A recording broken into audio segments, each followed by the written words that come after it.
감정을 살펴보고 표현하는 건 어른들한테도 어려운 일 아닌가요? 아이들에게 어떻게 가르쳐 줄 수 있나요? 자, 이런 질문에 대해서 고민하시거나 궁금하시다면 이 영상 끝까지 놓치지 마세요.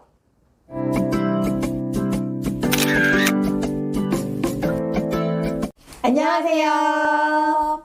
쭈쭈쌤과 가필드쌤의 신규쌤 상담소입니다. 오늘은 초등학생 아이들이 가정과 학교에서 할 수 있는 감정교육에 대해서 알아보려고 합니다. 사실 저희가 학교에서 아이들과 함께하는 활동 중 중요한 부분 중에 하나가 바로 감정과 관련된 부분이거든요.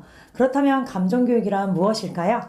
네, 감정교육이라고 하는 것은 아이들이 스스로의 감정을 인식하고 건강하게 표현하고 더 나아가서 스스로의 감정을 조절하는 힘을 기를 수 있게 도와주는 것을 의미합니다.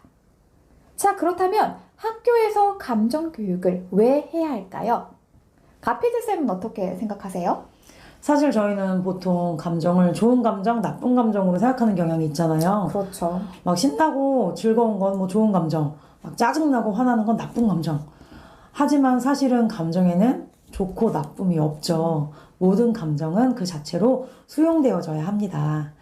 또한 감정에 대해 잘 알게 되면요, 나를 좀 더 잘 알게 되고 나를 좀 더 잘 표현할 수 있기 때문에요, 아이들에게 감정교육이 필요하다고 생각합니다. 네, 공감합니다. 정말 학교든 가정이든 아이들이 감정적으로 안전하고 안정적일 때 비로소 배움이 일어날 수 있겠죠. 예를 들어서 불안하고 기가 죽어 있고 또는 짜증나고 화가 나는 상황이라면 아무리 좋은 것도 학습하고 배움을 하려고 해도 이루어지지 않을 것입니다. 그렇기 때문에 평상시에 아이들 생활 속에서 스스로 감정을 인식하고 표현하는 것을 길러주는 것이 배움이 더 잘 일어날 수 있게끔 도와주는 기반 중에 하나가 되어야 하지 않나 라는 생각이 듭니다. 그런데 이런 의문이 들 수가 있어요. 어른들도 감정을 알고 표현하는 게 어려운데 아이들이 이것을 어떻게 할 수 있는지 사실 궁금해 하실 수 있거든요. 그런데 저희가 이런 감정 표현이나 그런 게 어색한 이유가 뭘까요? 바로 어린 시절에 배우지 않았고 익숙하지 않았기 때문이죠. 그런데 우리 아이들에게 이렇게 어린 시절부터 저희가 교육을 한다면 아이들은 훨씬 더 자연스럽게 잘 배우고 표현한다는 걸 알 수 있게 됩니다. 네. 초등학교 저학년부터 고학년까지 정말 많은 연령대의 아이들을 다양하게 감정교육을 실천을 해봤는데요. 예상외로 정말 아이들이 즐겁게 또 잘 배우는 것을 경험할 수 있었습니다. 물론 연령대에 따라서 구체적인 교육 방식은 달라져야 되겠죠. 이런 세세한 방식에 대해서는 앞으로 감정교육 시리즈를 통해서 선생님들께 이야기를 들려드리고자 합니다. 네, 그럼 지금부터 감정교육의 장점 5가지에 대해서 함께 알아보도록 하겠습니다. 감정교육의 장점 첫 번째, 아이들을 섬세하게 이야기돼서 학생 맞춤형 교육을 할 수 있게 됩니다. 보통 우리 반 학생이니까 내가 잘 알지, 또는 내 자녀니까 나는 잘 알고 있어 라고 어른의 입장에선 생각할 수 있지만 막상 감정에 대해서 깊이 있게 대화를 나누다 보면요, 저렇게 느꼈었다고? 하는 순간들이 있더라고요. 예를 들어서 겉으로 보기에 굉장히 안정적이고 차분해 보이는 친구가 알고 보니까 불안감을 꾹꾹 눌러 담은 것일 수도 있고요. 또는 겉으로 보기에 굉장히 밝고 잘 웃는 친구가 그래서 저 친구 참 외향적이고 밝은 친구구나 라고 생각했었는데 알고 보니 그 친구가 선생님 있잖아요, 저는 되게 힘들고 외롭고 그래서 그걸 감추려고 웃는 건데 다른 사람들은 그걸 잘 모르더라고요 와 같은 이야기를 할 수도 있는 것이지요. 결론적으로 겉으로 드러난 것만 보고서는 아이들의 깊은 내면을 우리가 이해할 수는 없다는 것입니다. 그런데 평상시에 점진적으로 안전한 환경 속에서 자연스럽게 감정을 표현하고 공유하는 경험을 한다면 아이들의 섬세한 내면을 더 깊이 있게 이해해서 아이들에게 맞는 교육 방식과 피드백을 선택할 수 있어서 학생 맞춤형 교육을 우리가 할 수가 있겠죠. 감정교육의 장점 2번째, 아이 스스로 자신에 대한 이해폭을 넓혀서요, 삶의 주도력을 갖게 됩니다. 사실 저희 감정을 공부하다 보면은 나 자신에 대해서 깊이 알게 되잖아요. 나 자신에 대해 깊이 아는 것은 사실 모든 공부의 근원이라고 생각합니다. 그래서 나는 이런 상황에서 이럴 때 이런 감정이 올라오는구나, 이런 걸 아이 스스로 알아차리게 된다면요, 어떤 상황이 발생했을 때 그 감정에 압도되거나 휩쓸리지 않고요, 스스로 감정을 조절하고 삶을 선택해서, 나의 감정을 선택해서 삶의 주도력을 갖게 되는 것입니다. 그래서 매우 중요하다고 할 수 있죠.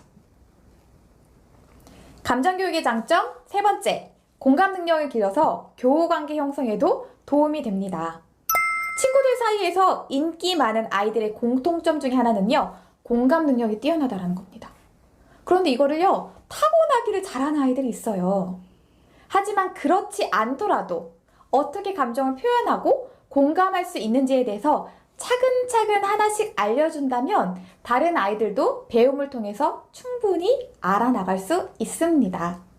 그래서 평상시에 감정 나누기 실천하고요, 내 감정도 표현하고 다른 친구들의 감정도 경청하면서 공감하는 능력을 길러준다면 교우관계 형성할 때 훨씬 더 재미있고 안정적인 관계를 형성해 나갈 수 있게 도와줄 수 있을 것입니다.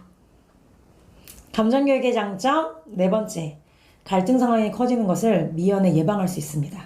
아이들이 가정과 학교에서 사실 다양한 관계를 맺으며 살아가고 있잖아요. 그러다 보면 자연스럽게 또 갈등 상황에 놓이게 돼요. 물론 그 갈등 상황을 스스로 해결하고 도전해 나갈 수도 있지만 사실 처음이다 보니 난감하고 당황스러운 상황에 처하기도 쉽거든요. 그런데 이럴 때 평소 감정 나누기를 해왔다면 스스로 알아차리고 조절할 수 있게 되어서 훨씬 갑자기 감정이 빵 터지거나 꾹꾹 참고 있다가 나중에 문제를 더 심각하게 만들거나 하는 상황을 예방할 수 있게 됩니다. 네, 감정교육의 장점 다섯 번째, 자기 표현력을 기를 수 있다입니다. 가끔 아이들을 보면서 저 아이가 조금만 자기 표현을 할 수 있으면 좋을 텐데 라는 생각이 드는 경우가 있고요. 또는 자녀를 보았을 때 우리 아이가 왜 이렇게 자기 얘기를 못하지? 하고 좀 안타까운 상황도 있잖아요. 그럼 막 도와주고 싶어요. 그럴 때 이렇게 얘기를 해봐 라던가 구체적인 의사소통 기술을 알려줄 수도 있겠지만 가장 근본적으로 도움이 되는 건 그때 내가 어떻게 느끼는가를 잠시 머물러서 생각해보고 간단하게 표현할 수 있도록 도와주는 연습을 하는 것입니다. 그래서 평상시에요, 감정 나누기, 감정 표현을 하기를 하면요, 남들이 말하는 대로 그대로 따라가는 게 아니라 잠깐 머물러서 나는 어떻게 느끼지? 내가 그래서 어떻게 하고 싶지? 라는 걸 생각하고 연습을 할 수 있기 때문에 진정한 자기 표현력을 길러줄 수 있게 됩니다. 오늘은 감정교육 시리즈 첫 번째로 감정교육이란 무엇인지, 감정교육의 장점에 대해서 알아보았습니다. 네, 다음 시간에는요, 구체적으로 감정교육을 어떻게 실천해 볼 수 있을지, 초등학교 저학년에서부터 고학년 아이들 모두 다 즐겁게 참여할 수 있는 몸으로 감정을 표현하는 세 가지 방법에 대해서 얘기를 나눠보도록 하겠습니다. 오늘 영상이 도움이 되셨다면요, 좋아요와 구독, 알림 설정 부탁드릴게요. 다음 영상에서 만나요. 감사합니다.